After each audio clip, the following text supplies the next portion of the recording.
Hi friends, எல்லாருக்கும் வணக்கம். இன்னைக்கு வந்து மத்தியானம் கறி தொக்கு அப்புறம் வந்து மீன் குழம்பு எல்லாம் பண்ணோம். அதான் சாப்பிட்டாச்சு. இப்ப நைட் வந்து பாத்தீங்கன்னா சாதம், சுட சுட சாதம் வச்சிருக்கேன்.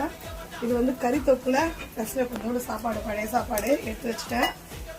அப்புறம் கறி தொக்கு கொஞ்சம் இருக்கு. அப்புறம் வந்து பாத்தீங்கன்னா சூப்பரா மீன் குழம்பு, நவர மீன் குழம்பு. நவர மீன் போட்டு குழம்பு சூப்பரா இருக்கும். இது வந்து பாத்தீங்கன்னா இப்ப வந்து ஆம்லெட் கேட்டாங்க. சுட சுட ஆம்லெட் நல்லா சூடா போட்டுன்னு அந்த சூடான சாப்பாடு கிடையாது கலந்து சாப்பிட்டு வச்சுக்கோங்க, சூப்பரா இருக்கும். அதனாலதான் இப்ப வந்து ஆம்லெட் அப்படி கடையில போடுற ஸ்டைல்ல இருப்பாங்க.